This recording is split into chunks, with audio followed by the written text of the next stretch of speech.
அதனாலதான் எதிரிகள் யாருன்னு சொல்லிட்டு களத்துக்கு வந்திருக்கிறோம். அதனால அவங்கள மட்டும் தான் எதிர்ப்போம்.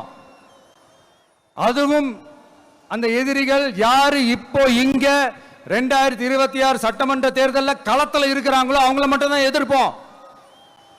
சும்மா களத்திலே இல்லாதவங்களையும், களத்துக்கும் அவங்களுக்கும் சம்பந்தமே இல்லாதவங்களையும் எதிர்க்கிற ஐடியாலாம் இல்ல பாஸ். நீங்க கேட்கிறீங்கன்றதுக்காக எதிர்த்துட்டு இருக்க முடியாது பாஸ். எங்களுக்கு நிறைய வேலை இருக்குது. களத்துல இருக்கவங்க பத்தி பேசணும். அது களத்துல இருக்கிறவங்க, களத்துல இருக்கிறவங்களை பத்தி பேசுவோம்.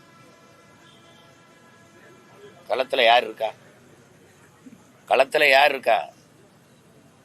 கட்சி ஆரம்பிச்சு விக்கிரவாண்டி தேர்தலில் நிக்காம ஏன் பண்ணாரு? கட்சி ஆரம்பிச்சு ஈரோடு கிழக்குல அதே அங்க கடப்பாறை இருந்துச்சுல, அங்க வந்து நிக்க வேண்டியது. கடப்பாறை பிறந்த ஊர்ல திமுகவும் நாம் தமிழர் கட்சியும் தானே மோதிச்சு ஈரோடு கிழக்குல. எல்லாரும் போயிட்டாங்களே. இந்தியாவை ஆண்டு கொண்டிருக்க பாரதிய ஜனதா வரல, அதிமுக வரல.